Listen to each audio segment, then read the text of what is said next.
Muslim Yahdav is sponsored by Dr. Pepper. Okay?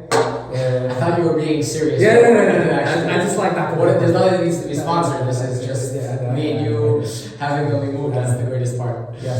Perashat Mishpatim jam-packed with mitzvot and halachot and details between Ben Adam Chavero.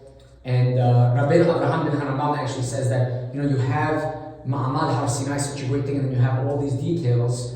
And one of the reasons why that it's so close to one another is to demonstrate that one of the major components and points of the Torah is to come and tell you that how you behave in society is a major component of what the Torah is and what the Torah wants from you. So you would think that the first thing Hashem is going to tell us after Ma'amad Har Sinai is between Ben Adam Makom, Korbanot, something along those lines. No, it's Mishpatim, it's how you act with other human beings and how you behave. Civilization. Yeah. So one of the mitzvot that talks about that I always love this case is you see Hamor Sona'acha. You see a guy, he's traveling, and the guy's unloading his stuff from the donkey, from the animal, whatever it is, and you hate the guy. Mm-hmm. You don't like the guy for whatever reason. Sometimes we know what the reason is that we can't stand the person. Sometimes we don't know. I just can't explain to you why. The guy rubs me the wrong way. He makes me uncomfortable. I don't know why I don't like the guy. You see the guy struggling. Sometimes you don't like someone, and you don't know why, and you want to like him. Have you ever, you know what I'm talking about? Like, you want to like the guy. From the inside. For something I can't explain it. It's not something that I could pinpoint. I want to like the guy. It would make me happier if I like the guy. I just don't like the guy. So from here you get like a beautiful psychology. Sometimes when you do chesed for another human being, that's what prompts you and inspires you to like the person, which is hafuch of the way we normally think, right? First of all, I like the guy, so then I'll do chesed towards him. We don't realize that sometimes our beliefs or our feelings spawn from our actions. So the Torah is telling you, you see the guy, you hate him, So how do I get to like the guy?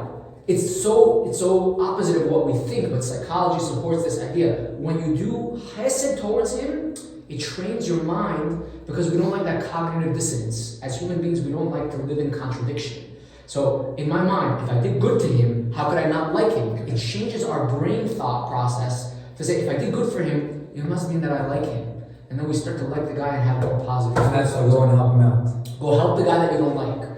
You want to change the way you think, change what you do, and that will change the way that you think. If I were to add on your words, maybe that's the reason why obviously it said na'aseh and then nishma. Wow. Because through our actions... Right there in these parashas. In this parashat. Yeah. Through our actions, we'll come to later, the nishma, the full picture. But first, it's got to be always action first. You can't just wait. Do the action. Yeah. The way we behave has an effect on the way we think. It's not only the way we think has an influence on the way we behave. What we do changes. That's why they say like dress for the part that you want to do. You did something and that changes the way you approach the scenario. Like they say, what's that saying? It's the clothes that make the man. Right. How could that be? Because you did something. Yes. You just made it changes your mind. And that's why the whole Perashat is mitzvot of. Right. It's actions. On actions. You can't just be theory, philosophy, Ma'amad Har Sinai, tremendous ideas. It has to be actions. Yeah. This is for all those people who their mind, they're brilliant, But if it doesn't translate into the action, I don't care what you think and how you learn and what you philosophize. Shenehem, if it doesn't come to action. Right. There was a great study. I don't remember where I learned this from, but there's a study that said you're going in for an interview. So you have the guy sitting there, he's interviewing you. Is he going to like you? Is he not going to like you? So they did a study, they showed that the interviewer, the guy hiring, likes the interviewee, the person, going for the position more when you ask him to do something for you. So for example, you're interviewing me, come over to you and say, can you pass me that drink? You would think to yourself, right? Like, what do you mean? Don't ask the guy to do you a favor. He's going to not like you. But once that guy did something positive for you, to support what we're reading in the Torah. Once he did something positive for you, now all of a sudden he's like, why did I do? I like the guy. If I did something good for him, it means I must like the guy. It reminds me of the story that I heard once about the Hakdam Sofit. Yeah. He walked into a town and somebody ran over to him. He gave him so many accolades and so many compliments and everything. what's shaykhut? Yeah. You don't look like a learned man, so you must have not been learning my Torah. He said, no, because my father told me that you helped him with ma'aseh, like you gave him some hesed back when, and that it makes such an impression in my mind that it just naturally I like you. I don't know why. I just like you because of the hesed you did with my grandfather. Wow, amazing. Okay. Just by doing something, it makes you like the person. Wow, beautiful. This is the Torah of Rabbi Eliyahu Dessler. In Mishpatim Eliyahu, that's one of the main ideas of the Sefer, is that you love someone that you do hesed for, which is why the person that will love you the most in the entire world is your mother.